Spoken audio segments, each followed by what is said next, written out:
que o jiu-jitsu está onde está é graças a eles, né? O cuidado que toda academia devia ter de entender um pouco da história, falar um pouco para os novos adeptos sobre quem foi o mestre Carlos, quem foi o mestre Hélio, né? Entender quem foi até o próprio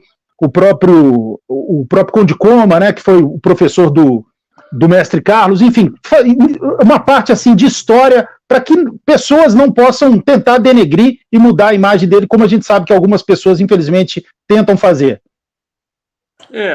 Isso aí é um bom ponto, né? O que acontece é o seguinte: a história, ela, para mim, ela é uma só, né? Não tem como você querer reverter ou inverter ou distorcer a história. A história não mente, os fatos não mentem. E só realmente quem viveu toda essa transição, a criação né, da vinda do jiu-jitsu para o Brasil, muita gente conta várias histórias. O que eu acho é o seguinte: você querer inverter ou fazer algumas alterações na história para desmerecer qualquer uma outra pessoa, eu acho isso muito ruim, porque o direito de cada um de permanecer na história é indiscutível. E o meu avô, o grão-mestre Carlos Gracie, foi a pessoa realmente que aprendeu o jiu-jitsu com o Conde Coma, porque até pela idade dos outros irmãos, uns dizem que outros irmãos Gracie também tomaram aula com o Conde Coma, isso não aconteceu, né?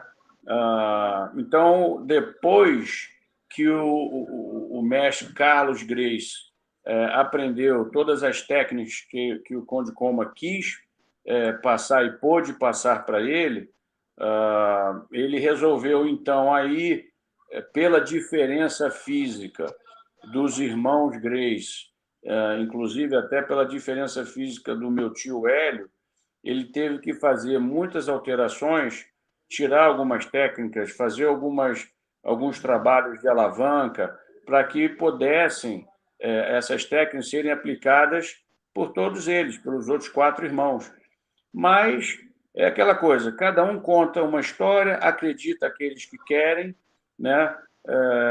Mas, no final das contas, o mérito é do mestre Carlos Gracie junto com os outros 4 irmãos, né? Porque foram eles que divulgaram o jiu-jitsu, foram eles que fizeram as alterações que teriam que fazer, foram eles que trabalharam durante quase 100 anos para botar o jiu-jitsu onde ele está. Então, dizer que foi fulano que criou, que fez, que aconteceu, que não existiu, eu acho que isso aí tudo é simplesmente uma balela, uma conversa fiada, porque o que a gente tem que fazer é olhar sempre, né, valorizar sempre aqueles que merecem. Então, não digo que outras pessoas não fizeram parte da história do jiu-jitsu. Claro que fizeram. Mas quem são as pessoas principais? Quem foi que criou esse jiu-jitsu que a gente diz hoje que é o jiu-jitsu brasileiro, né?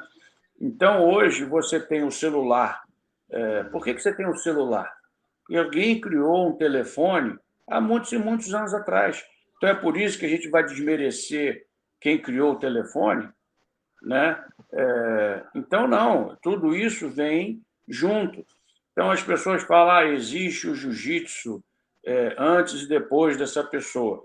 Eu acho que o jiu-jitsu é uma evolução diária, né? Como todas as outras coisas que acontecem na vida. Então, histórias, jornais, revistas, eu vejo tudo isso, eu escuto tudo isso, e eu me sinto realmente, como eu falei no começo, privilegiado de nascer nessa família. Não é porque eu sou Gracie que eu vou dizer que a história é essa inconveniência. Mas a história da realidade do jiu-jitsu todo mundo conhece, né? Quem fundou o jiu-jitsu brasileiro foi o grande mestre Carlos Gracie, que ensinou para os 4 irmãos, e a partir de um período, o Hélio Gracie, meu tio, resolveu, através de um comum acordo com o meu avô, que ele seria a pessoa que iria trabalhar com o jiu-jitsu em termos físicos, né, tatame, essas coisas todas, e o meu avô, pela idade, ele já passou para o lado da dieta e espiritual e na criação de todo o trabalho Gracie, né? Então, depois veio o Carson, como veio o Hollis, como veio o Rickson, como vem o Renzo, como vem o Roger. Quer dizer, as pessoas, elas contribuem para a história, né? Não é que existe o antes ou depois. Então, eu sempre digo a todo mundo, estuda a história, avalie a história.